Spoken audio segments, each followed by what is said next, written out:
Hello, everybody, and welcome to coverage of the quarterfinals of the 2024 Spring Fling.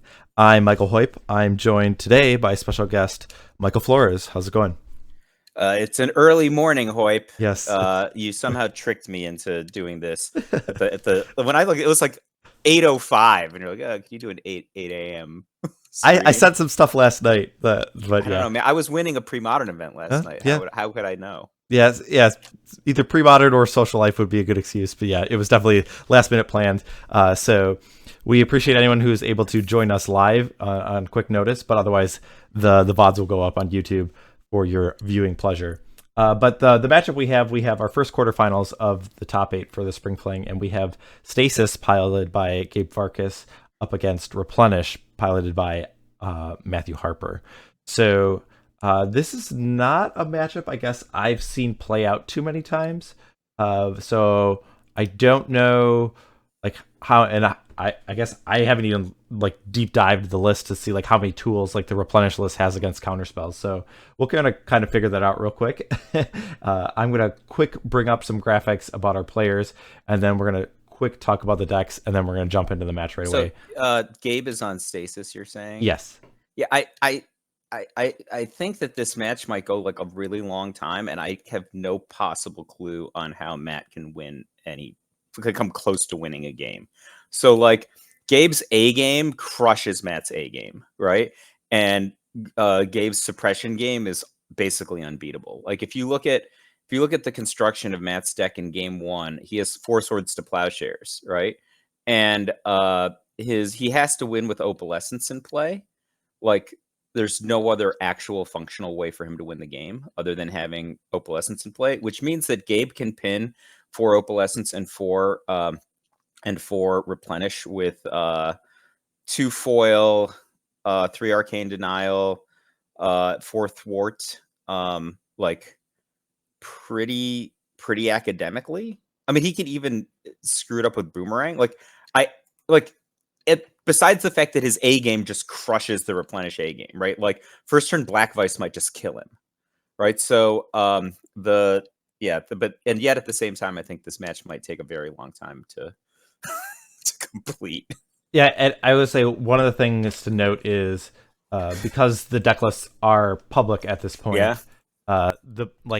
So Gabe can kind of Gabe knows everything that I said. Yeah, like you can okay, these are the weaknesses of the deck. You can look at it and see how everything lines up. That definitely is something that happens in the top 8 that isn't necessarily something that would happen in a Swiss match where the decks, I mean, you have a good idea of what the deck is playing, but you don't get to see the actual list, and you might be playing around some amount of cards that aren't in the list. So Harper has 4 Attunement and 4 Frantic Search that he can use to kind of get rid of swords to plowshares.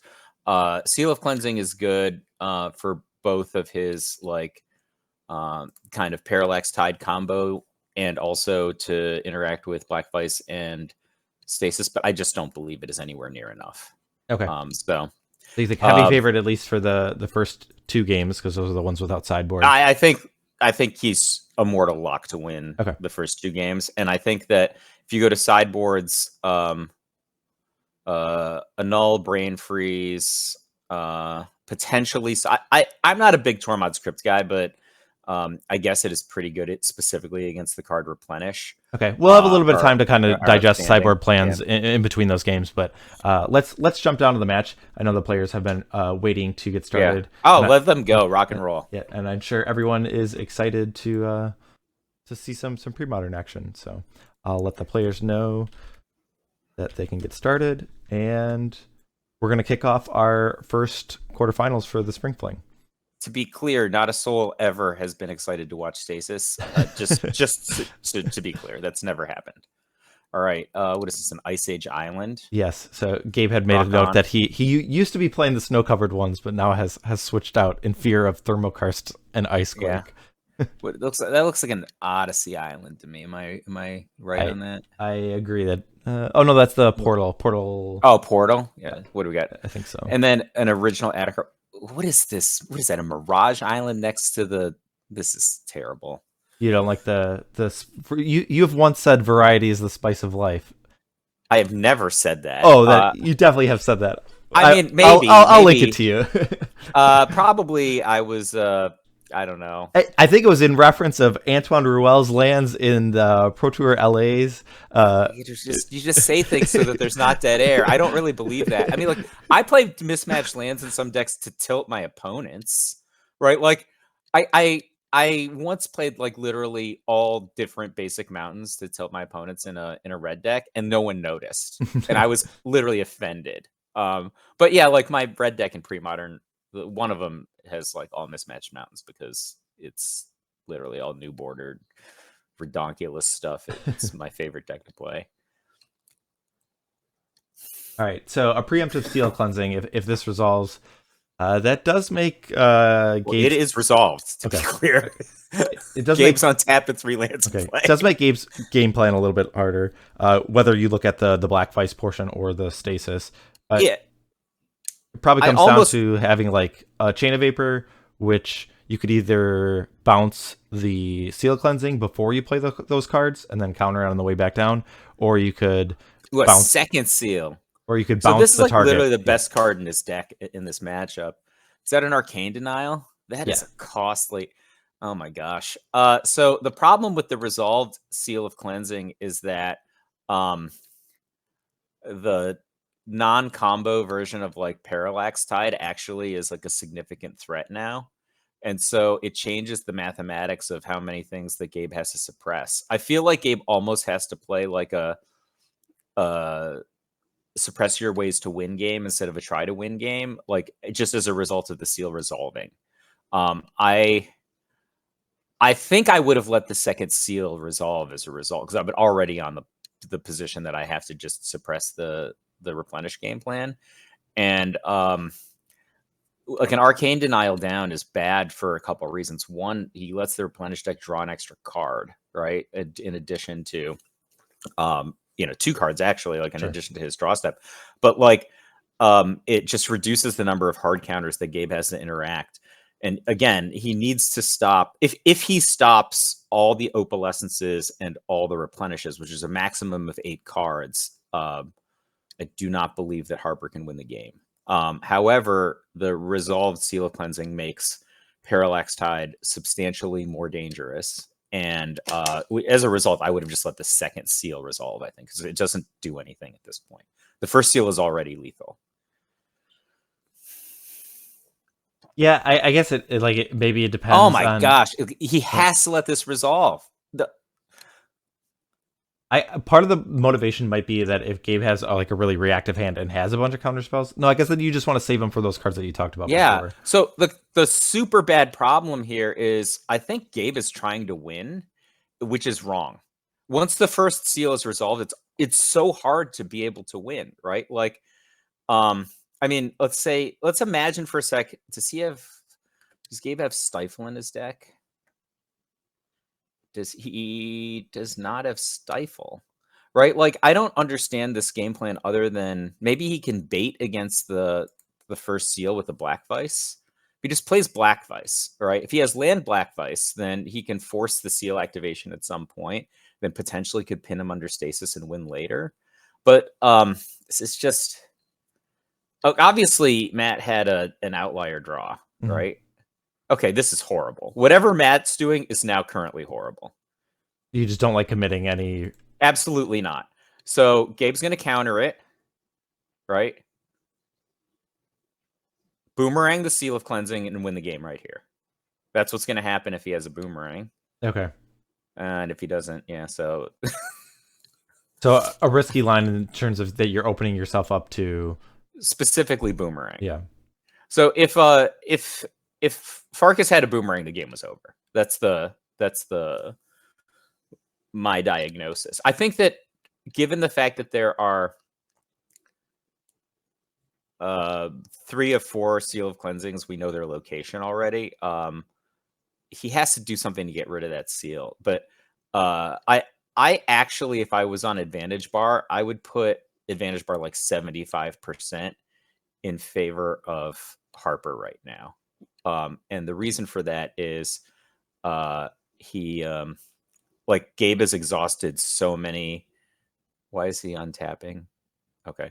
Gabe. Just instinct. It's like, Yeah. So Gabe has exhausted so many hard counters. I believe is that all of his Arcane Denials? Oh no, it's 2 Arcane Denials and a Thwart, right? And I don't know. This is wackadoo to me. I don't know what Gabe has left. Maybe a Gush. Like he can't defend the Stasis. Like I think that if he was gonna play the Bait the Seal of Cleansing game, he had to play Bait the Seal of Cleansing with a Black Vise. And so because like you only need 1 Black Vise to win the game. sure. But I like literally have Harper on like 75% advantage bar right now, despite the fact that I think this matchup is like a mortal lock in favor of Stasis. I think that Farkas is going to lose. His position's so bad right now, and Matt's just going to be able to get a full untap for free. Even in the best case scenario for Gabe, Matt gets a full untap for free. So. That's because he can seal, like, look at this current battlefield position. Gabe's going to be in a situation where he's going to have to use Forsaken City to upkeep Stasis at some point. Either that or, like, Chain of Vapor it. If he Chain of Vapors it here, I don't know. Maybe Miss Matt does nothing. Just lets him Chain of Vapor it. So, Okay, that's what we do see. So yeah. So I think if Matt kills the Stasis in response, that's a good way to let Gabe back into the game. I think that just letting him chain it is better. well, you like if this does resolve, and so if Matthew doesn't use the seal, Gabe then can sacrifice a land and copy the Chain of Vapor to target the seal, and then maybe he's going to try and counter it on the way back down. So Does it look like he's using it? I think he's using it. So yeah. I think I do like this because no, that's awful. Now Gabe's got him.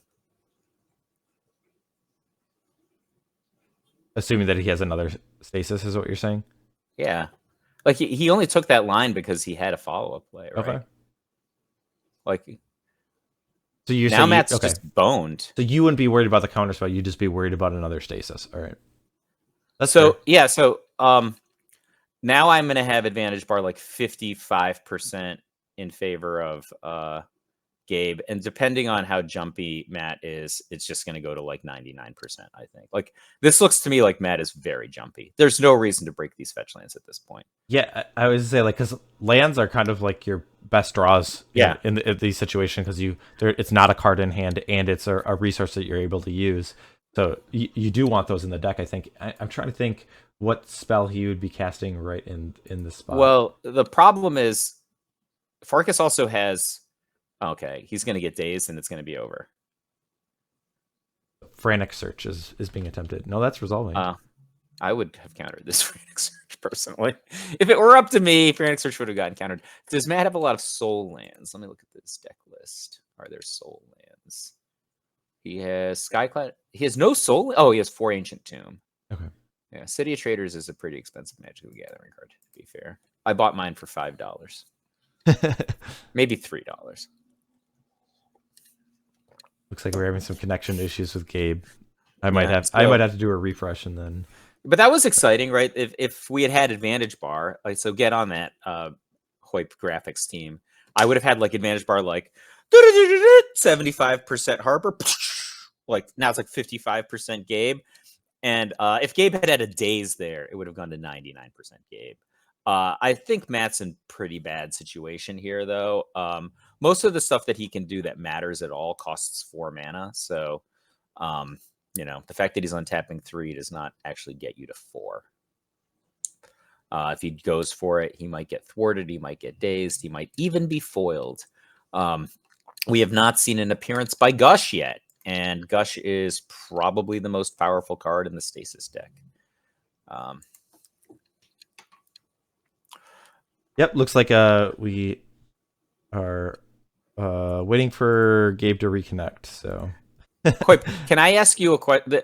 This is no agenda. I just have a thought about while we're waiting about something else that you do in the pre-modern community, if that's okay.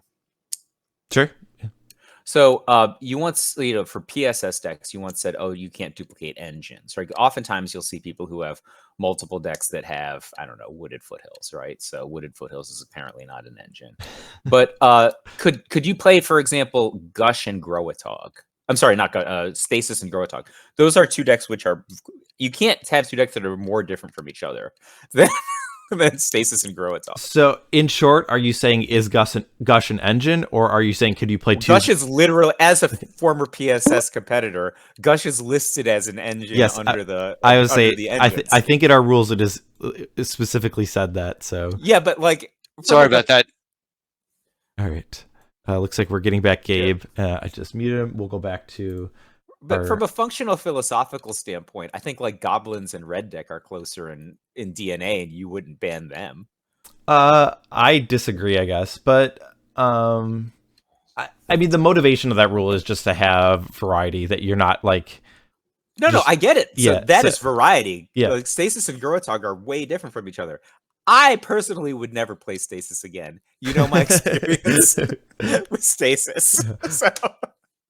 But I'm just saying, like, it's an interesting question. It's one of those things where I think it's like you make a rule with intention, and there are some negative consequences. Like I guess it's like it would be good if, but it's just we have to write it, and so like just so that we don't have people pushing the limits of Gush, and then I mean like you just don't want to have like if someone really likes Gush, maybe you just don't want to see like Gush all the time. So. I don't know. All right, 4 mana. This is Opalescence. Like Parallax Wave just doesn't even matter. So yeah. So Opalescence matters. If he's gonna cast a counterspell, this actually you just let him have Opalescence here. Because it turns Stasis into an attacker. Like but there's just no help on the other side. Like this is whack. I feel like I would be obligated to counter this, or like at least daze it. Like, what if you dazed this, which forces Matt to tap the Adarkar Wastes? So this situation is basically a Stone Rain, right? I kind of like that. A double daze would be pretty exciting in my opinion. So it's like Stone Rain plus Counterspell, and then Fuel Stasis for 2 additional turns. Kind of into that. And then I would, if any version of these daze sequences goes through. I think I would have Gabe at like 99% to win. Does this Opalescence on its own even matter? It matters because if it doesn't resolve, he can't win. Oh, and the other thing is because Matt has Swords of Plowshares in his deck, it makes Stasis into a creature, and so that would turn on swords. Yeah, that's cool. I think the real consequence. Wait, what's going on? He's Swords to Plowsharesing Stasis. I think that was probably what was attempted. But now he's not going to get an untap? Yeah, so Thwart was the response for the sword. So the Opalescence was resolved, but then the Sword Splashers. But I guess it's possible that But Matt, how is Stasis still in play? Because it was countered with Thwart. The Sword Splashers. Didn't he go to his own turn? Oh, you're asking. I think are you asking if he paid for Stasis? Yeah, how did he pay for Stasis? I didn't see him pay for Stasis. Maybe he paid for it with the Forsaken City, and maybe he like verbally said, "I'm doing something," and I just didn't notice it. I don't see a discard for the Forsaken City. I wasn't watching the playmat to see what. Should we? I was watching. That's the thing. Okay. Oh no! Okay, we're still in the upkeep then. Okay, maybe this is what's going on. Yeah, maybe the position of the cards was just something I was confused about because it doesn't look like they missed it. Okay. Yeah. Obviously, Gabe is going to win this game at this point. Matt's just going to die to Black Vise because he can upkeep the Stasis indefinitely at this point because he has multiple islands in hand. And he could just upkeep it with the Forsaken City at will. 3 of the 4 Seals of Cleansing are spoken for. All in all, terrible times for Matt Harper. This is actually a pretty great showcase of what we were talking about at the top of the cast. Like I said, Gabe's A game beats Matt's A game like a drum. And this was an outlier draw for Matt. Matt literally drew 3 cards that mattered and the Opalescence, and just Stone wasn't enough. Yeah, one of the really awkward things is kind of like your haymakers are all like 4 mana sorcery speed cards, like the replenishes or the Opalescences or whatever you're trying to resolve. It's just really mana intensive against, and you can really get punished with the Stasis deck.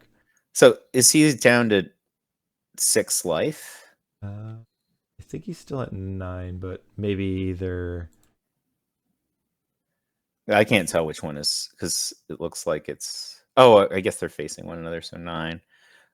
Yeah, Matt's just going to die to this Black Vise, I think.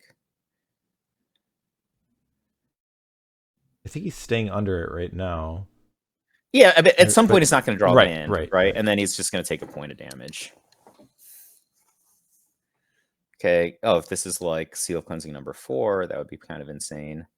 A Parallax anything is actually something here. So Parallax Wave normally sucks. If he just responds by... Oh, there's no more chains, right? Are all the chains committed at this point? How many chains? Oh, no, there's usually 4 that are played. Okay, yeah, so he can chain or Boomerang the Opalescence in response, and then that's the ESPN checkmark, I think.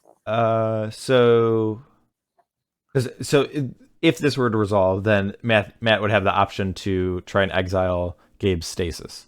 If this resolves, Matt wins the game. So you have to stop it because he could just wait. Okay, that is a Gush. I Yeah. think it's a white bordered Gush. With some... Is there a real white bordered Gush? No, I think it's altered. Yeah, the doctor made it. I'm not sure. It might be a Jeff White thing because of the altar that's on it. That's what I'm guessing, but I'm not sure. Oh, it's cocked up. Yeah. There's a I'm not term sure for that. but yeah. So I think Matt would be very likely to win the game if this goes unmolested. Very, very likely. But I just don't see how it would go unmolested. And foil, yeah, makes sense. All right. Yeah, and that's, I think, very close to game. No, it's just like all right. The ESPN checkmark. Like he will just kill him with Black Vise at this point. Matt piles all his lands in one spot. I actually would ask my opponent not to do that. How many lands they have kind of matters. He's not playing around the Chaos Orb. Well, it's not even that. Like I would want to, figure out what my opponent's likelihood of drawing a land is.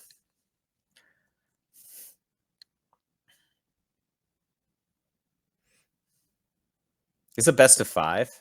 Yeah. So I think they're both... I think Gabe does have a cutoff at some point, but I don't know when that is. So we'll hope we're not gonna drag on forever. And, well, he played Stasis. Yeah. If there's as a one-time Replenish player, I could tell you that the Replenish deck can heroically combo the opponent out on turn 3. Replenish is the one that's taking all the time.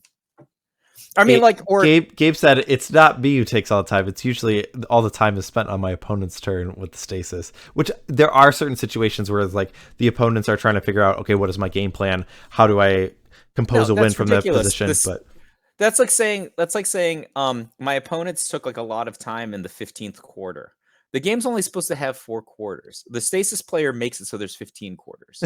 So that's just super disingenuous. They take so much time. They take so much time in turns that don't exist, right? You created the turns by making this game go to a crawl. And I'm not saying you can play whatever strategy is legal. That's not the thing I'm arguing. It is literally a disingenuous statement to say that the opponent is taking all the time. They're only taking time that is created by the Stasis players, the slowness of their deck. Yeah, I guess I'll say, I've said this before, that I don't think once you've assembled the position of Stasis, the games progress typically at a pretty quick pace. It doesn't I don't think it's that drawn out. It's definitely you really have to figure out where you want to pick your fights or how you're going to put yourself in that position, and that part can be very time intensive. But I don't feel once you have that situation that it's very difficult just to play Drago and kill him with Black Vise. You and Gabe have this wrong opinions, and all you have to do is look at which players are still playing when time is called, and the fact that the Stasis players are often the ones that are still playing when time is called will just tell you that your assessment is not true. Like you're saying, like, okay, my turns don't take very long, but there's a billion extra turns that are occurring, right? Like I think what I was trying to say is, like, if you have an opponent that is not familiar with the Stasis thing, they are spending a lot of time like thinking about like, how can I get in a position to still win this game, and because they're not familiar with that game plan, the opponent, the non-Stasis player, would be taking long. I think that was the idea of the statement, and I think that still could hold true even if all the people in extra time in a tournament are Stasis players, that it still could be. I won't say because of the opponents, but because the opponents are thinking about lines of play. I think that's still fair. It's still possible. No, but they're thinking about lines of play in turns that don't exist in other matches. That is my point, but right? Like that you could apply that. You could apply that to any slow deck, like a control deck. Why is that different? What do you mean? Why is it different? Why is that thought process? If you're saying like the turns are created because of Gabe's deck, like how would that not apply to a control deck? What other decks would you apply it like to? Landstill. Landstill is the only one I think that you could apply it to, and I like Landstill. I mean, like Landstill gets crushed so fast, like that it's less true. I do think Landstill is probably maybe even more likely to draw than Stasis, but for different reasons. They're more likely to draw because their offense is slow and their defense is great. So that's a thing. And I think like your favorite deck, the Rock, is also actually fairly liable to draw for the same reasons, because their offense is slow and their defense is, like, I won't use the word great. The Rock isn't great at anything except for winning approximately 50% of its matches. But they don't create turns, right? The Landstill deck just it's hard. The opponent doesn't do anything on their turns because of the Landstill defense. That is a different thing that's happening than players playing like turns like I was talking about in the 15th quarter of the game, right? Like every other game, even Landstill, even the Rock, will only play 4 quarters, right? But then there's just all these extra turns that are created. Not like the technical extra turns in the rules of Magic, but like that just don't exist in other matchups. And the other thing is that like Stasis doesn't even always win in those situations, right? I'm saying, like, certainly you've seen games where like the Stasis player thinks they're going to win, and then an Elves player just like plays out their entire hand, and their deck has like 8 cards that say untap target X, and then all of a sudden the Stasis player loses, and then they didn't even win. Like they get caught in like minute 59 because the Elves player was very clever in how they positioned their eventual win. Or this is one of my favorites, Hoyp. I once had a survival in play and just discarded my hand so that I mean, like I just failed to find 7 times, and then my opponent's like, "What are you doing?" I'm like, "I'm getting under Black Vise and I'm going to win 1-0." So I did that in $1,000 tournament once. Just like, what do you mean you're going to win 1-0? I'm like, well, I won the first one, and you made us play for all these turns. Now your Black Vise is not going to kill me. Look at how clever I am. All right, players, we're waiting for our approval of going, even though I'd clarified that I only need that for the first game. All right, so it looks like players are going to kick things off. Matt gets to be on the play for the second game. Is that a Skycloud Expanse? This fun game we get to play, is it Flooded Strand or Skycloud Expanse? I think that is Skycloud Expanse. I do agree, but I am not super confident. Which is a strange AF land to play as your first land, because it doesn't counter Daze. It's okay. This is going to be like a relatively weak Frantic Search, I think. Yeah, so I would say relatively weak because he only gets to untap 2 lands. I think that's a little jumpy. Yeah, I guess, I mean, like, unless you're digging for lands, I guess would be the reason to do it. But you could always. So the discards were, is it Opalescence and Swords of Plowshares? Yeah, so Swords of Plowshares is basically a free discard. If there's no Opalescence in play, it has essentially no text in this matchup. However, I think Opalescence he has to have a great hand in order for Opalescence to be a reasonable discard, in my opinion, because it's one of the only cards that matters. Looks like he's going to jam a Parallax Tide here. Oh, he can't jam a Parallax Tide. Doesn't have the mana for it, so it's going to be either an Opalescence or a Parallax Wave. Okay. I would just let this resolve. Why would you counter that? It has no text. Yeah, you just counter because eventually it's going to go away, and then you just counter the other No, cards. the card literally has no text. You should not counter it. Right. I mean, like on its own, it doesn't do anything. Yeah. Oh, I guess it. No, it doesn't do anything. Even with Stasis in play, it only has text with Opalescence. Right. That was such a strange use of Arcane Denial.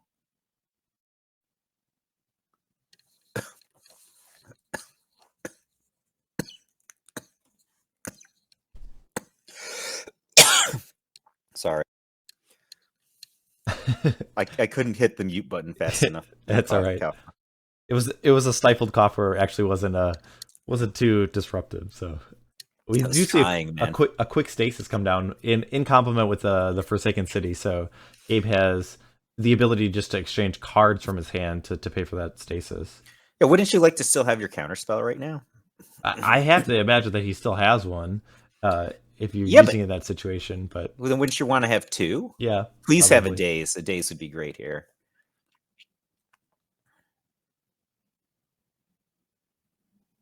All right, we're casting Gush. Gush. And there's one floating.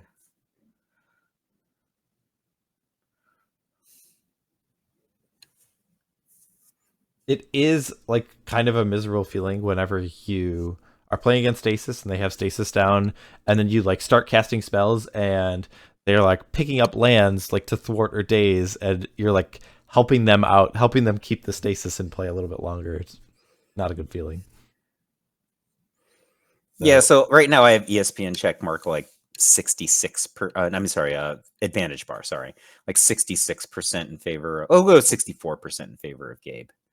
Yeah, I think it's probably even higher. Like at this point, like if Matt's tapped out and like Gabe has a Forsaken City, and we know Gabe has 2 extra land drops. Gabe's a little low on resources. He doesn't. I mean, if he has a Black Vise here, it's probably going to be ESPN checkmark soon. Impulse, a terrible card getting discarded. Great. Yeah, that one is very costly to cast under the Stasis. Yeah. Very good before it. But what if you had like Thawing Glaciers and Gaia's Blessing, like, which is even better than Impulse because it also costs 2, but then you also just for whatever reason didn't play a forest in your deck. Yeah, and you get to use like the Thawing Glaciers like once, right? I mean, what if you had the SPN checkmark on your opponent, but you couldn't not take a Thawing Glaciers with a card draw spell? They're just like, oh man, he doesn't have 7 must counter spells in one turn. I have 6 counter spells, no problem. I've heard you say the danger of cool things before. Does Thawing Glaciers, does that fall into the category of cool that one? Well, I was just like, finally Thawing Glaciers is going to see its moment in the sun. I also lost to Christian because I didn't see the right line, and I used Thawing Glaciers to get card advantage, and if I had just hard cast my Exalted Angel, I would have won. Instead, he had like a spot where he smothered my face down Exalted Angel. Like I saw it only in hindsight. So yeah, Thawing Glaciers cost me 2 matches. I could easily have had like 3 and 4 instead of, what did I go, like 1 and 6 or whatever it was. Yeah, and they were both Thawing Glaciers losses. But that was pilot error in both cases. Like, it wasn't Thawing Glaciers' fault. Like, you know, he didn't ask to be born. All right, as I'm moderating some bot trying to make me a star, as implying that I'm not already. I was going to say the same thing, Hoyp. I would be offended if I were you. Like, do you know who I am? I run the. All right, this is now. We're going to go with 72%. Okay. The untapped island is pretty bad.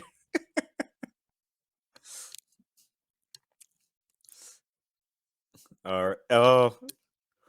Yeah, and if Matt's already taking damage from this Black Vise, I assume that he doesn't have too many turns or a lot of options to do anything at this point. In the immortal words of the Vorlons from Babylon 5, so it begins. Are you a big Babylon 5 guy, Hoyp? No, I've never seen it. So J. Michael Straczynski wrote this thing for Paramount, and he's like, here's a story about a space station, and like in the 3rd season they're gonna get like a spaceship, even though like this is about space station, and it's really just about space politics, right? And Paramount's like, wow, that is a great idea. We don't want it, right? And then he's just like, okay, I guess I'll just go make this myself. And they literally just like released Star Trek Deep Space Nine, like, and it's just beat for beat Babylon 5. Okay. And it's just like Straczynski's idea. And it is like, it's the only Star Trek that takes place on a space station. Every other Star Trek is about explorations on a spaceship, right? Because they just stole Straczynski's idea. Like, and just like they get the Defiant in season 3, which is the same time when like in Babylon 5 they get the White Star. It's like, it's crazy, like how like, and it's all about like, you know, oh, who are terrorists, who are freedom fighters. Like, here are these like aliens that are way more powerful than us that exist near wormholes, right? Like, it's caca crazy how much of a swipe Deep Space Nine is. And Babylon 5. I would have put Babylon 5 as the best like dramatic show of all time, but there's been a lot of good dramatic shows since. Yeah. TV has changed since that point. So like, used to be like if you had like the baby of Babylon 5 and The Simpsons is like the best 90s TV shows, you just had like the best show ever. But anyway, you should watch Babylon 5. It's quite good. Parallax Tide, a card that matters. This will be interesting. Probably gonna get counterspelled. Yeah, it has the interesting mode that like Matt, like, I mean, you could use it to try and like tap out Gabe, but also you could exile your own lands so that they would eventually come back and be untapped. Yeah, but all that really matters is for him to take out the untapped island and the in the Forsaken City. Yep. Yeah. It looks like Foil is going to deny that option for Matt, discarding a couple islands. That was after a Daze, right? Yeah, Daze just to get the island back in your hand.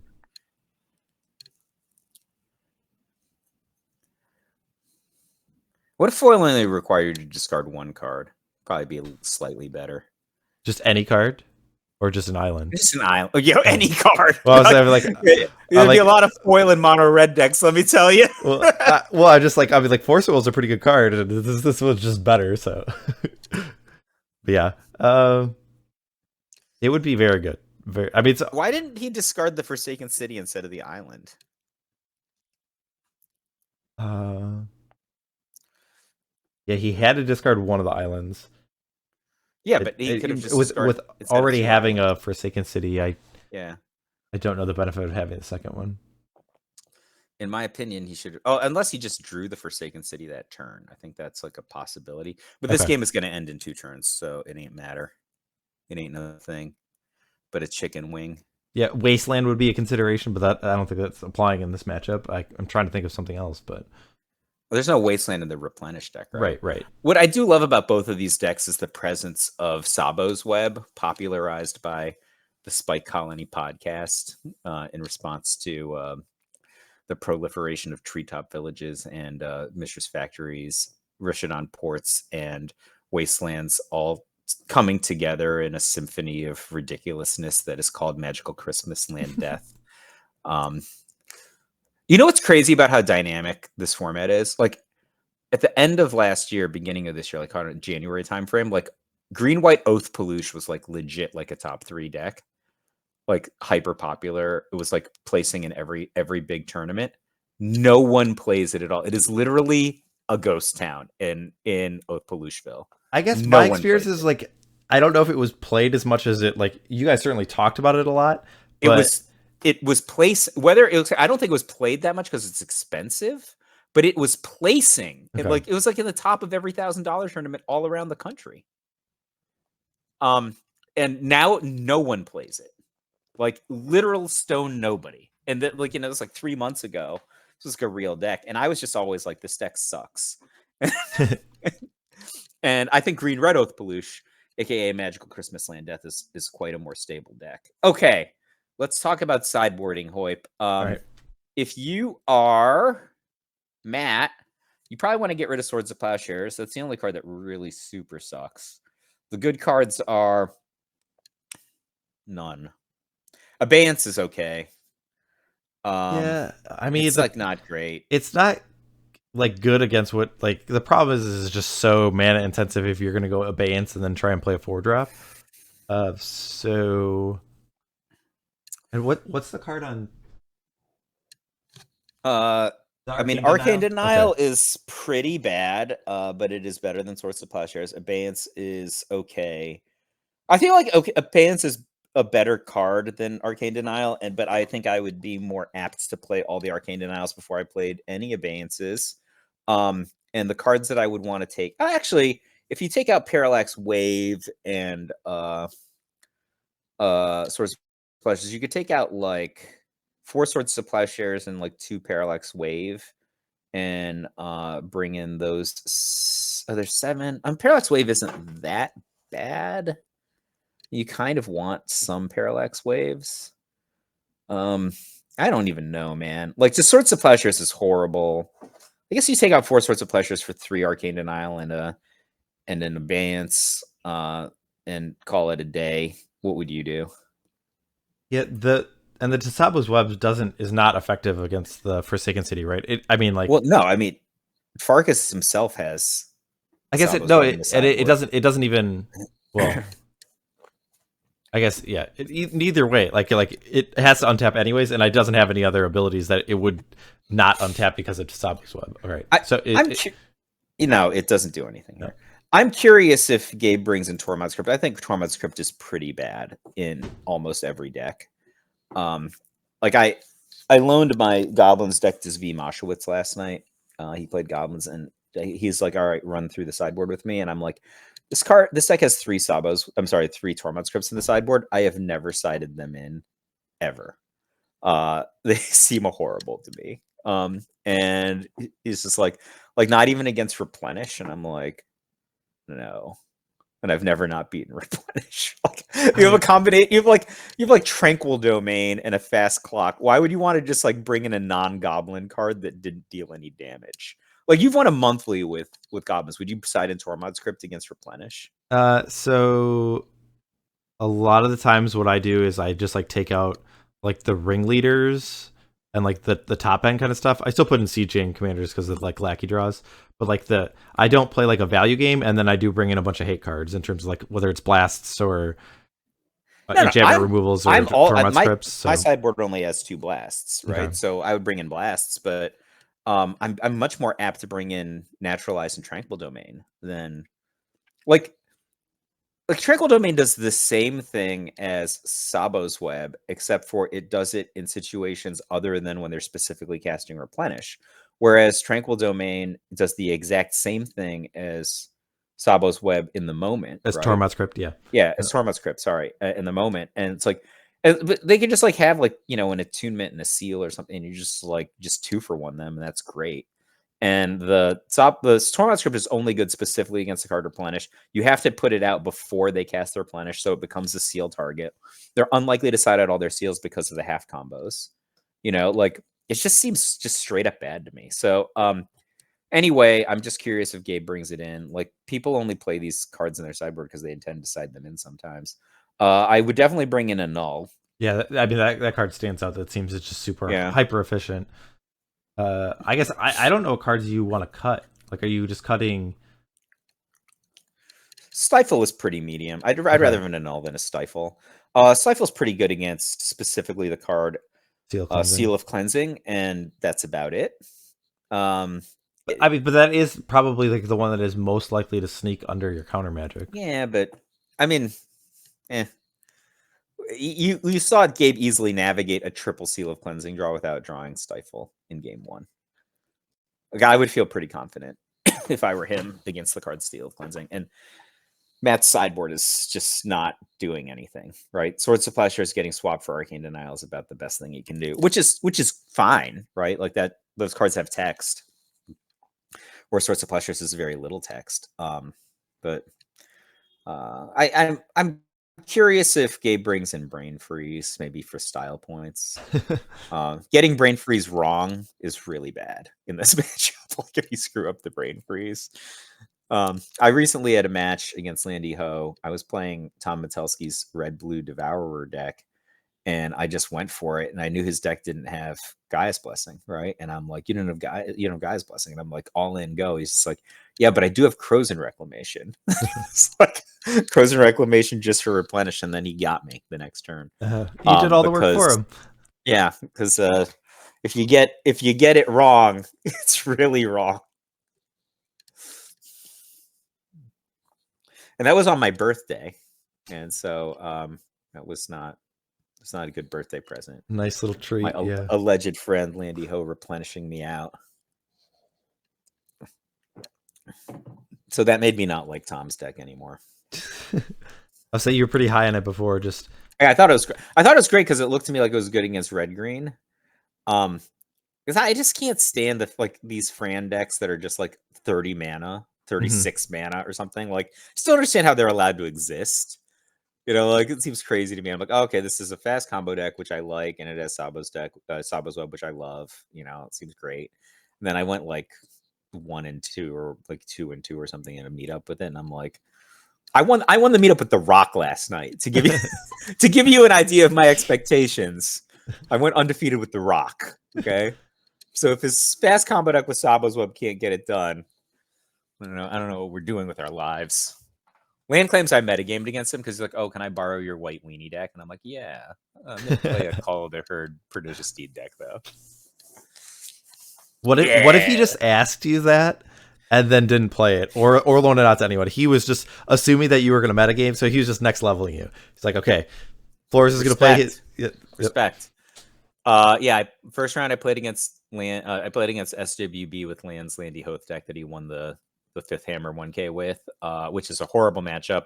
But I drew my one Haunting Echoes in both the sideboarded games. So the first one he didn't see it coming, and I got him. The second time was a lot of work because he drew his one Crows and Wreck. So okay, on this game we have a sequence where Gabe is casting Black Vise. Matt had an Arcane Denial from the sideboard, but then Gabe had a Daze, and so then it's always a little bit more awkward if you're gonna. I guess the Arcane Denial did not resolve, so the extra cards are not there. Well, I guess the extra cards would be for Gabe and not for Matt, so never mind. I think that he just values having the Black Vise in play more than getting one extra card. I mean, I think that makes sense. Like, this is the clock of Gabe's deck, and I mean, the seal's kind of coming in, yeah. Like, that was the most predictable thing in the world. If there's an Annul here, I would put like ESPN checkmark like easily 52% for Gabe. But if there's not an Annul, I'd have this at like 50%, right? Like, Matt's ahead on mana. He will have answered whatever matters in the short term. He's also done a great job of just drawing lands in the first 2 games. How many lands does this deck have? The Replenish one? Yeah, it's only 24 lands, but he seriously hit all his land drops. I think that's more than what a lot of people play. Annul! 52% for Farkas! I told you. Here it goes. ESPN check mark. Rock and roll. I don't know what Matt can do here that would make me swing the not ESPN check mark, swing the advantage bar. The advantage bar is only 52% for Gabe right now. Gabe had tapped the Black Vise during Matt's upkeep, but then it looks like Matt's under the Vise currently. So yeah, but we know how this is going to go. Yeah. Well, there's Stasis players thinking, and then just starts taking one. I mean, if there's no Stasis for Gabe, then at least in theory, Matt could start just casting spells and at least getting cards out of his hand. Yeah, but the fact that he plays at sorcery speed, what is this, Attunement? Frantic Search. I'd let this resolve. All the hitters cost 4. Mike, I can make you a star. Would you like to subscribe to my Instagram service? I mean, you can learn how to get an additional 10,000 followers per week. Aren't you interested?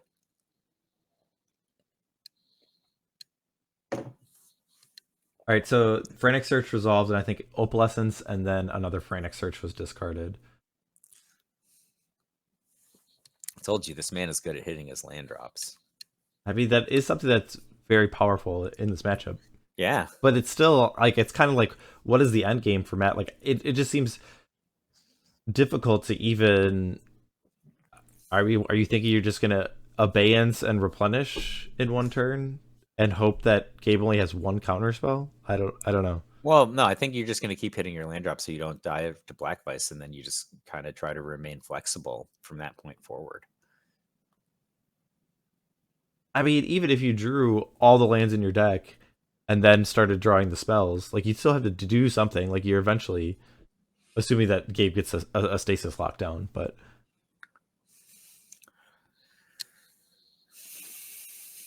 What's your favorite song from the Tortured Poet Society? I don't even know who that is. Man, I feel so uncultured when I talk to you.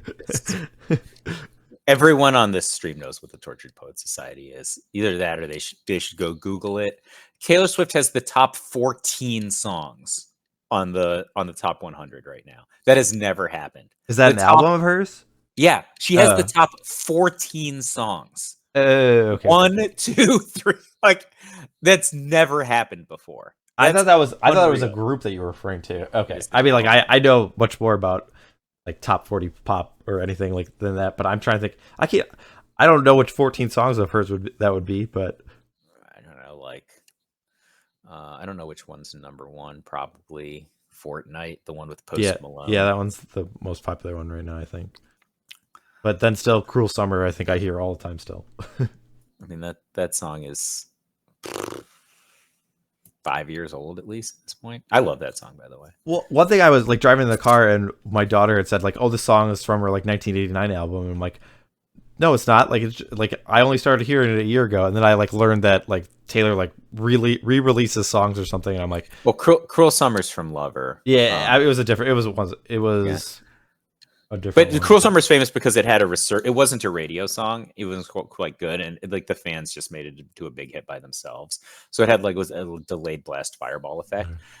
We would be talking about this game if anything happened other than people hitting their land drops. Yeah, I think that comment was actually more when we were talking about before. We were talking about land destruction decks, but 2019 we got here. Matt has successfully taken 1 point this game. Mostly just, I think that was from an Adarkar Wastes too. All right. If the game continues at its current pace, we're likely to see the exact same amount of life with 2 Black Vise as 1 Black Vise.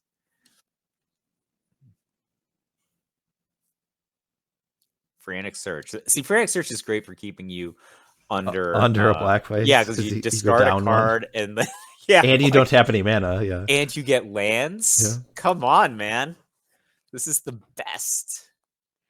Well, no, don't discard land. What are you doing, bro? 2 lands. 2 lands. What does he have? Like a Splendid Reclamation? Like, what is it? What is the pre-modern version? Planar Rebirth. The one that returns all basic lands. Yeah, Planar Rebirth. I'm gonna make a deck that is Frantic Search Planar Rebirth, and then it's not gonna be very good. I have seen that deck brewed. I can't remember who it was. Someone from Europe. It might be Flippy. I don't know. But it's got. I think it's Squandered Resources, Read the Runes, Planar Rebirth. But it's something that's been played. It might have had ill-gotten gains too. How much does Squandered Resources give you? 1 mana per land? Yeah. It doesn't seem like very much. I'm giving up an entire land. Like, someone lived there. Like, you could like, what if it was like a witch's cottage? Like, that's somebody's house. I'm getting a paltry mana for that. Burn the house down. Like, that seems like a terrible exchange. I would be like offended if, like, say I lived in like Castle Garenbrig and they're like, "Listen, I know you can tap for a mana every turn, but what I would like you to do is burn Castle Garenbrig down, and I will give you 1 additional mana." Like, what? I mean, why would I do that? Like, at the point people were squandering their resources, I'm trying to think of like what the most noble land that you could sacrifice it to was. It's I like mean, a swamp, right? yeah, Like, yeah, or like Wasteland, or like no, it's like Natty Balance, bro. yeah, I guess. Natty Balance. What were the non-basics? I mean, like Gemstone, like I don't know, Yeah, like Undiscovered Paradise. Bad River was in that deck. Yeah. Bad River. I'm feeling bad now because I think about Bad River. Wow, 2019 still. What's in the graveyard? An Annul. Yeah, And I was gonna say, like, Gabe and a is not Daze. committed too many resources, so he's got to have. Oh, and so we do see a Tormod's Crypt. Interesting. There's like some interesting stuff about this. Like you can kind of get it with an abeyance, kind of. Okay. Right? Like, I mean, not really, but you can kind of get it with an abeyance. You know, you can. I guess. Oh.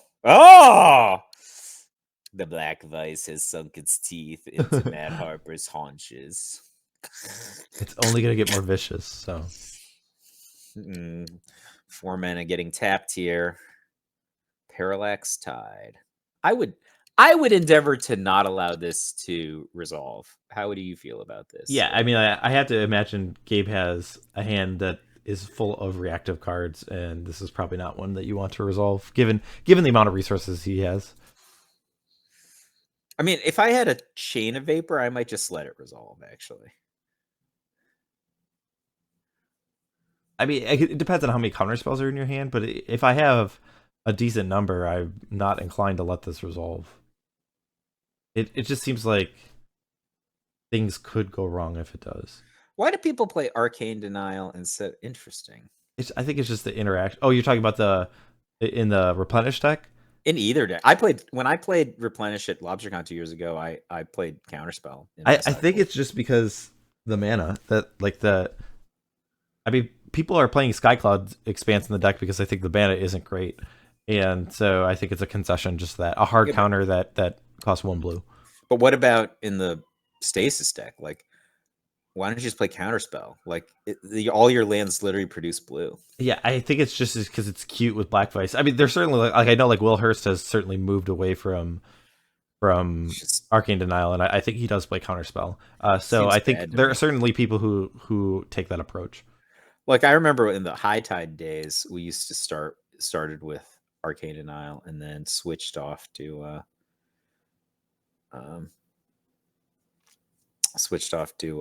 Counterspell later. We have a Stasis attempted by Gabe, but it looks like Matt has an Arcane Denial of his own. And a Thwart. Oh. If he stifled that fetchland activation, that would have been awesome. Oh no, he's gonna get dazed here. He's gonna get dazed. He's gonna get confused. Yeah. Oh man, he's gonna draw so many cards if both of these resolve. Like almost the optimal spot is to let this all resolve, and then he's gonna get 4 cards, and then you just play the other Stasis in his hand, which is he definitely has at this point.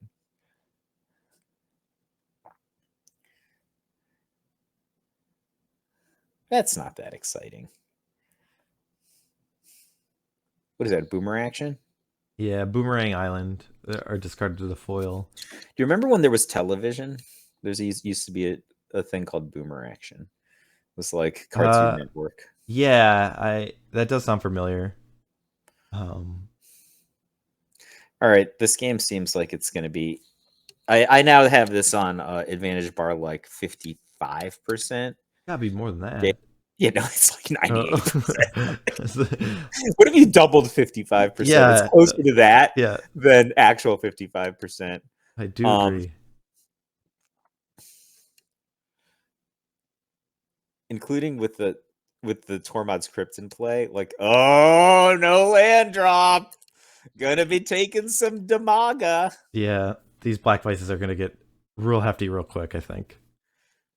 Damaga. Well, and I mean, like, what's the next spell that like Matt would be able to cast? It's gonna be a 2. Like, Seal. Seal. Like, and so he would need to have runner of lands and have it resolve, which I mean, he's gonna get dazed.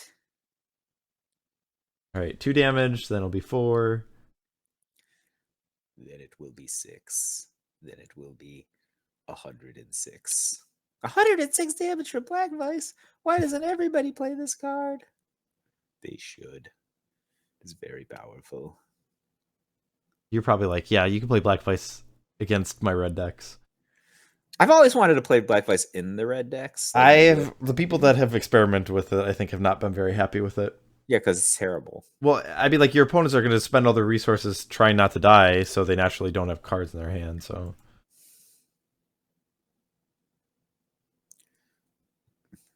Ooh, discarding Stasis. Oh, I thought he was just casting, like, a second one. Just like, this is my backup People do that Stasis. sometimes. I don't think this would be a good spot to do that, but it probably wouldn't even matter. I think Gabe is cruising through, and he's it's gonna be game.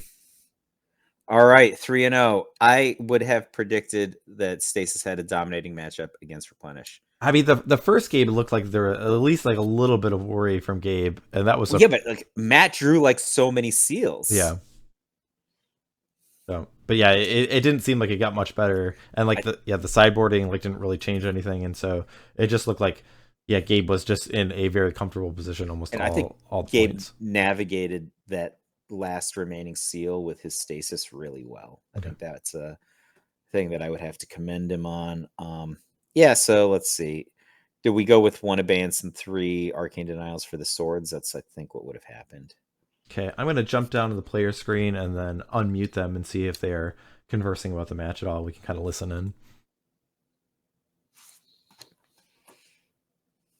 Yeah. So it's like a one-off haymaker on like turn 50 if eventually it gets there.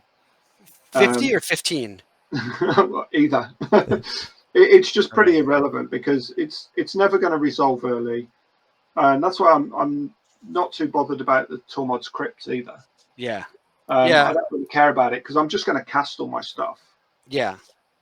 I mean, I have to side in the Crypt, right? Just, like that's sort of the tax, right? Yeah. It does make me think a bit more about what I'm putting in the graveyard and what I need to keep in hand to cast.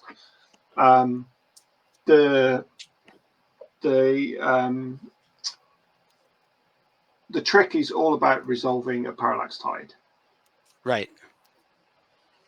Because once I get the Tide, I can either break your Stasis or I can force through whatever I want by removing the lands.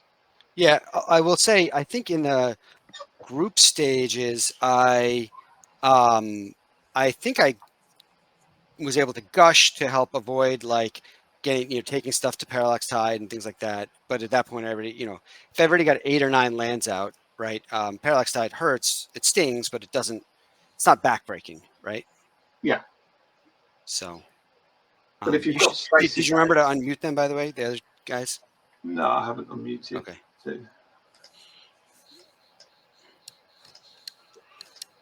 You guys can hear us, right? Yep. We're just listening in. So yeah, I was gonna say. I mean, setting aside that he didn't cast or replenish, I actually thought this was pretty close and competitive. Like it wasn't just like. I think it's one of those things. Even though it was 3 games, it was. I don't know. It felt closer to me. Like there was a lot of key decisions. Yeah, we were talking there in the first 2 games, wasn't it? Both games, it was your only counter spell left.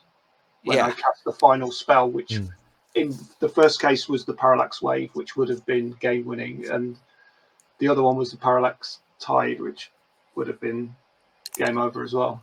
Yeah, I guess the biggest issue I see is just like all your threats, Matt, are just so clunky, and like you have to draw a decent number of lands, which isn't always guaranteed, and then you have to like present a number of threats, and like you did a good job of that in all the games of like hitting land drops, but like the times I've seen Replenish play where it's just like if it's not hitting its land drops and then the game is continuing, it's kind of like, all right, well then the opponent's deck is just getting further ahead, and like you were hitting more land drops than me too, weren't you? I felt like you were always ahead on mine.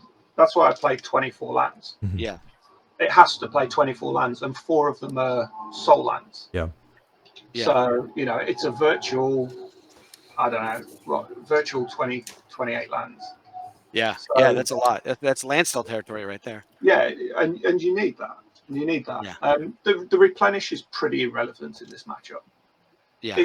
It's one of the, we were just saying, it's one of those cards that if it comes up later in the game after we've had a fight for stuff and it sneaks through, it'll win the game. But Yeah. it's If you can sneak it through, after I've countered other stuff that's like less relevant. You mean? yeah, Right. yeah, exactly. So it's a bit more clunky to play against Stasis, but the key cards are like Seal of Cleansing, Parallax Tide. Yeah. They're the key cards in the matchup. Because if I get a seal on the table and it sticks, it makes your life awkward.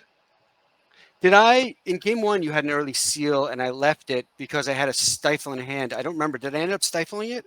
No, you tapped out to Chain of Vapor your Stasis. So yes.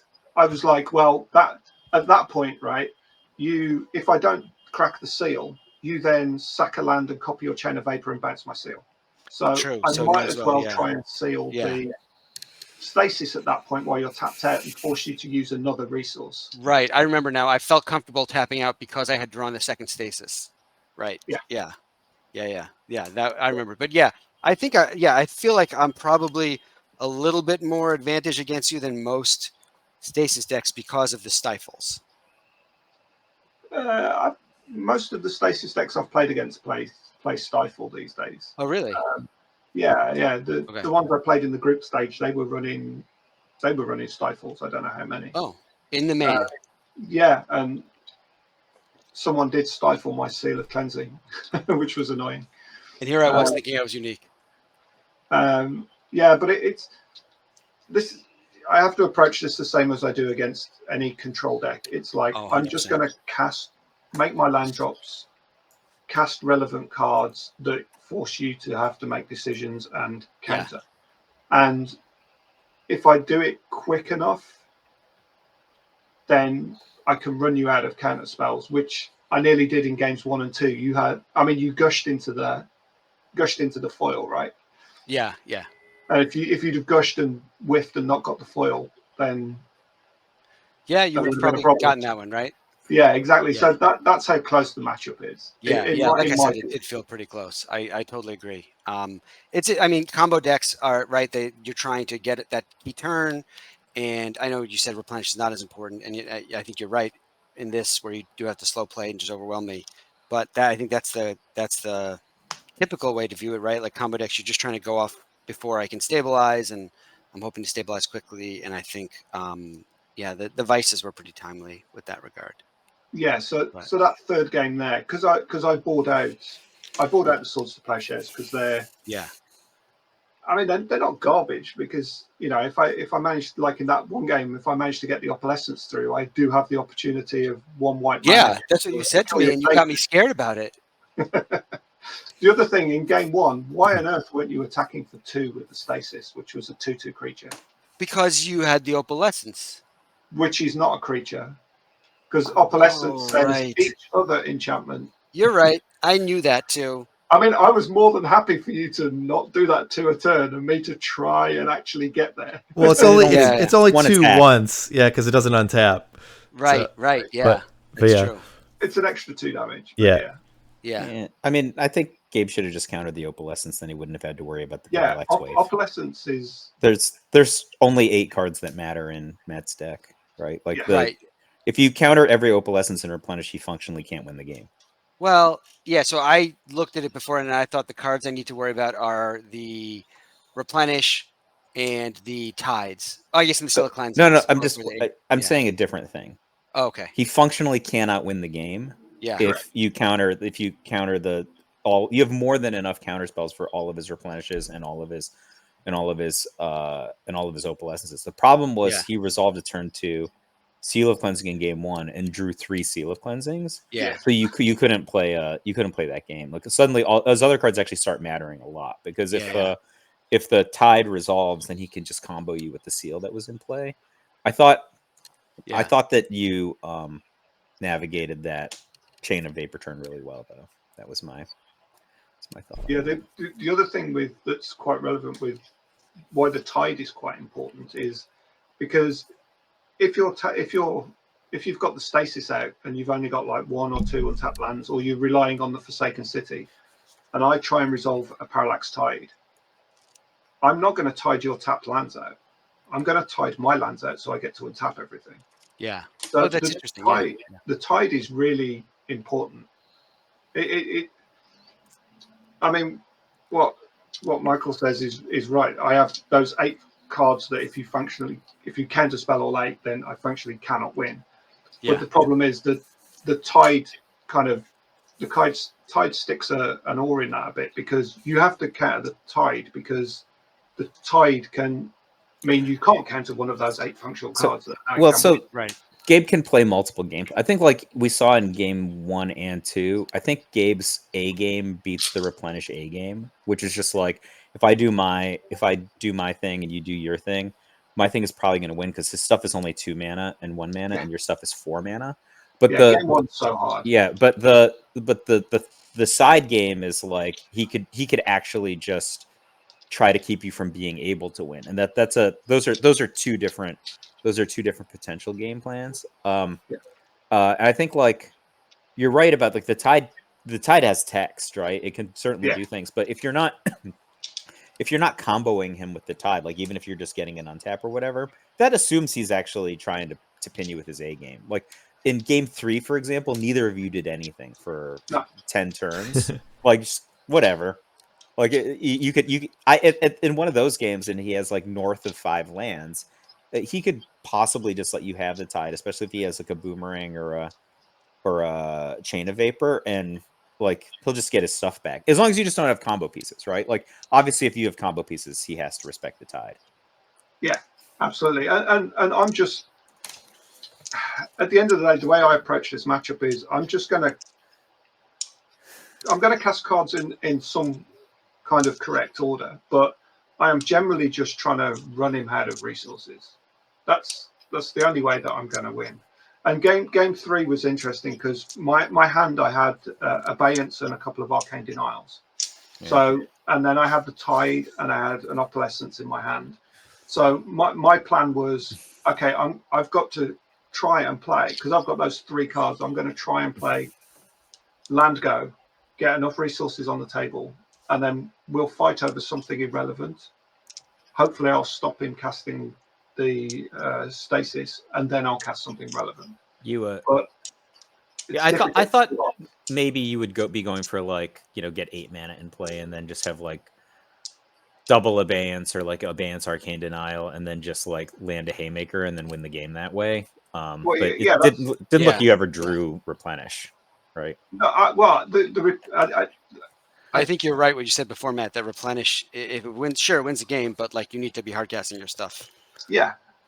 So in that game 3 there, the situation when I had 5 cards in my hand and I decided to do something, I had Abeyance, 2 Arcane Denial, and 2 Parallax Tide. So I was like, I'm going to cast the Tide, and he dazed it. I'm like, yeah, that's fine. It's got a Daze out of his hand. I've still got 4 mana. I can double counter the Stasis on his turn. If that's potentially, if he's got 2 counters back, I'm going to either run his resources low. He's lost 2 counters. He's going to return some lands. I've still got all the lands in play. If the Stasis gets countered, then great, I get to untap. If it doesn't, I'm still going to hopefully draw lands, which I didn't do after that. Yeah. I needed to draw a couple of lands for the next couple of turns after that in order to try and get the second Tide. But it's like, how long do you wait? The longer you wait, the more he sculpts his hand into 7 counter spells at that point. And I can't afford to wait too long because he's got double Vice. So I can't keep above 4 cards for very long. And I generally want about 5 or 6 cards in my hand with a lot of land. So I was never going to get there. It's a really tough match. I mean, the times I beat it in the group stage, it was like games 1 and 2. I came out swinging. It was turn 2. I'm going to run this seal into a Daze because I don't care. The seal's in the graveyard. It's almost as good as in my hand. Yeah. If the seal sticks, brilliant. Next turn, I'm going to make another seal. Next turn, I'm going to make something else. Next turn, I'm going to make a Tide. Next turn, I'm going to Frantic Search and try and do something.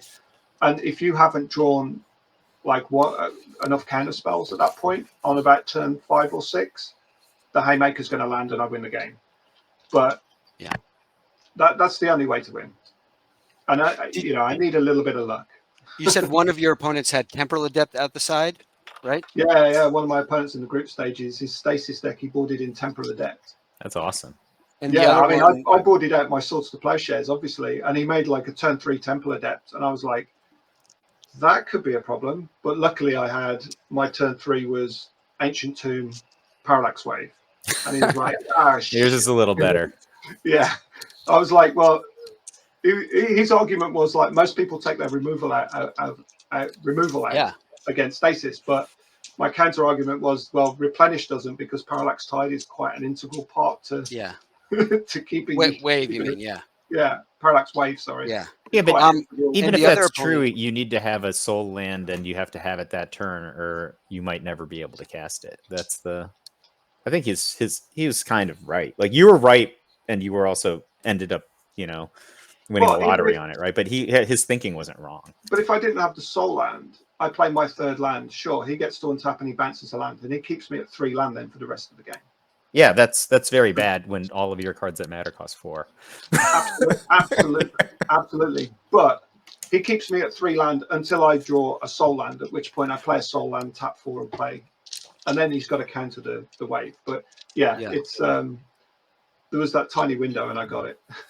And then the other opponent, anything interesting out the side? Like in terms of alternate win cons, or you don't know? No, it's just just that. And you beat both of them. Yeah, I beat Stasis. Oh wow, that's amazing.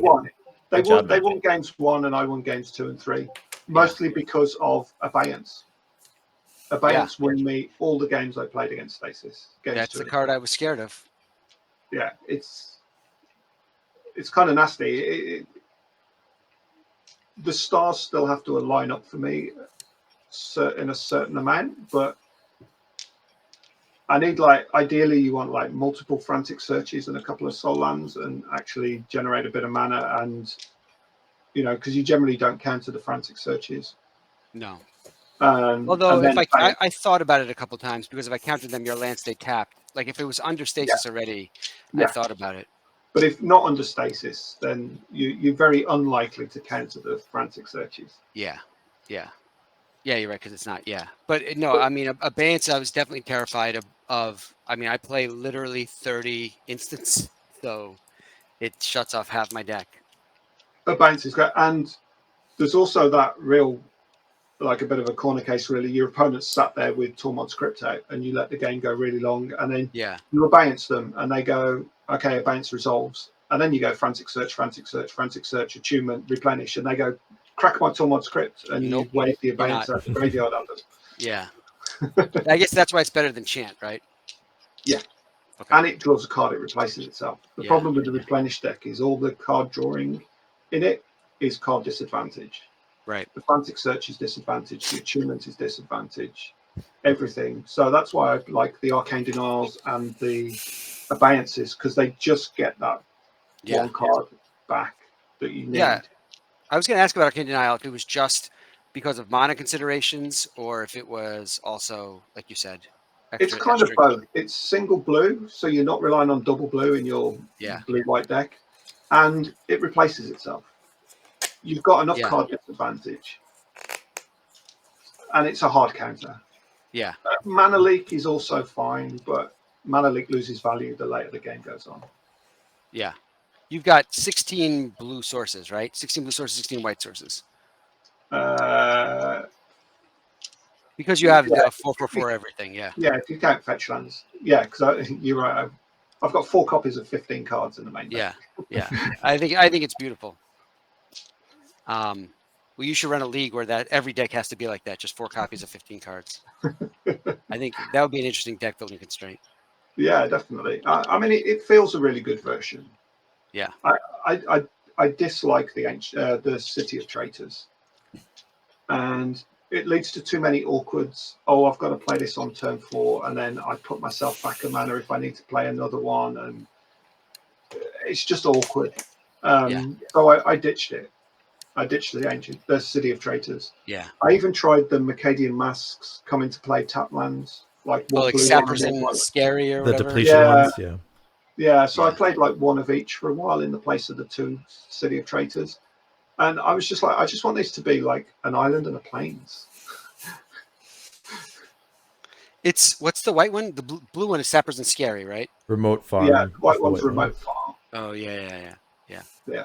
Yeah, can you imagine that, Hoip? Like you have a remote farm and somebody's just like, I know you can tap for 2 mana, but if we squandered resources, you can get 1 additional mana. I was like I live on this farm. It like makes 2 mana to tap. Like, why would I sacrifice my farm for 1 additional mana? Is there a trick? Is it a trigger though? Could you like use the last counter and then sack it? It's like, I mean, it's just. I think it happens right away because I've played the other ones. If I was living on that farm, I owned that farm, I would be super annoyed to squandered resources. Yeah, I'd be pretty bad if I just squandered my farm away. Even my remote farm, yeah. It's just horrible. There's a commentary in here about royalty oppressing the peasants, in that, right? But I don't know, man. I mean, the black green people against the white farm. I mean, I don't know. Oh, I wish Gabe was playing a black green deck. Why you do very well against rock? Yeah, the rocks kind of the rocks like 56% of the time. I think Up from 52, yeah. I mean, the rock's kind of a hilarious matchup. I mean, they can't stop you just drawing a replenish and casting it and winning the game. Well, sure. Actually, the rock auto loses to if you just draw a 2-card combination. They can never win if they have the card Wall of Blossoms or the card Phyrexian Rager in their deck. You kill them instantaneously. You don't know this? Yeah. So because you flicker it out to make it. Yeah. You just flicker, and then you you put them all on the stack, but then you resolve all of your instead of removing it from the game permanently, you just resolve it in normal case. You just go, remove your Rager, it's gone. Okay, remove my wave, they both come back. You take 1 damage. Right. Yeah. So it's easily 57% really if you think about it. Like it's just having those cards in their deck. I do like playing against the rock decks. They I mean, to be honest, there was the question in the questionnaire about, in this, what's your deck's worst matchup? And I was like, I couldn't really think of one because I was feeling okay about Stasis because I've beaten it in the group stages. And I was like, it's not that bad. It's a bit awkward, but I kind of know how to play it. And that was before I knew Gabe was playing Stasis. And I couldn't really think, but I think I'd revise the answer to that question and say Stasis is probably the awkward matchup. Yeah, I can believe that, yeah. What about blue-white 12/12, right? They also have Meddling Mage. They have fast counter spells and Meddling Mage. Meddling Mage, I mean, I have the swords. They need 2 Meddling Mages. Yeah, they need 2. The first one names Sword, the second one names whatever. Yeah, but they can also just kill you on the second turn. Yeah, right? Like they're like their A game's pretty good. Like obviously Matt can crack them. He has Seal and I would say with his list of having 8 cards to interact with the Dreadnought, like the quick Dreadnought's a little bit scary or not as scary. So yeah, the Dreadnought decks are fine. I mean, the previous what's this? This is Spring Fling. The Fall Brawl I played Replenish, and in my first group stage I played 4 Dreadnought decks. And you beat them all? And I beat them. All right, maybe I'm just super wrong about this. Well, so you played a total of 192 powers worth of Dreadnoughts then? Yeah, because basically game 1 I've got 4 swords and 4 seals, which is pretty good against Dreadnought. And Advance is just the best card ever. After game 2, I have 4 swords, 4 seals, and 4 Abeyance, which is basically counter target Dreadnought, because they make a Dreadnought and you go Abeyance you, and they go, oh, shit, okay, I'm going to have to counter the Abeyance, but then you're going to untap and seal the Dreadnought or swords the Dreadnought, or if I haven't got the counter and I've just gone for it, then the Abeyance means I can't like flicker out or stifle my Dreadnought, so it just dies. Abeyance is like counter target Dreadnought. Yeah. Who did you lose to because you were 6-2, right? Yeah. This time around? Yeah. So who did you lose to? I lost to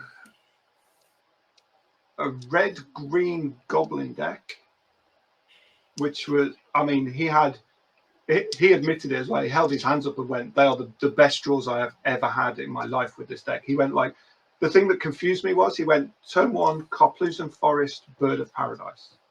Huh. Right? Yeah. Game, and I was like, okay, not too sure. I played a land, and he went, make a land, make a War Chief in for 2. Next turn, make 2 pile drivers, swing for Oh lock. God. And it was like, he'd killed me before I could cast my get to 4 mana and play my Parallax Wave that was in my hand. Yeah. And he did that both games. Wow. I was And like, then the other matchup? yeah, what was the other? I can't remember what the other one was. The trouble is, I played the first batch. I played like all my games in the first 2 days of the first batch. That's a really long time ago. And I lost 1 in the first batch and 1 in the second batch. Okay. And I just can't remember the other one. My only loss was to Brandon Econ, also top 8 on Natural Order Rock Splashing White. He just ripped my hand apart. Is there anything else we want to add? Otherwise, I think we're going to wrap things up and close out for this match. Yeah, thank you for hosting. Thanks for joining so early, Mike and Mike. Yeah. Yeah. And Matt. Pleasure playing you as always. It's mid-afternoon here. Yeah. Good job, both of you. Yeah, congrats on the top 8, and Gabe will see you at least in the semifinals. So you have to go win it now, Gabe. Yeah. I'm hoping. You've been here a lot in the Spring Fling and Fall Brawl. I think this is your 4th? Something like that, yeah. You host a good event. It makes me want to get up and motivate for it. Yeah. And you know how to play Stasis, which is an advantage. A lot of people who try and play Stasis don't actually know how to play it. It's a deck you have to know what to care about for sure. Absolutely. All right, Flores, is there anything you want to add real quick before we take off? No, just thanks for having me and good match. Yeah, thank you. All right, so we'll just wrap things up, and I want to let everyone know we are planning on streaming the second quarterfinals tonight, starting at 10:30 p.m. Eastern. So we started the morning, we're going to finish late at night, and then I think we might have some matches on the weekend. I'm still figuring out stuff. I'm going to get graphics up. I haven't even posted all the top 8 deck lists, so I'm sure people are eager to see those, but those will be up soon. But I want to thank everyone who is able to tune in live. But thanks for all the support. But until next time, take care.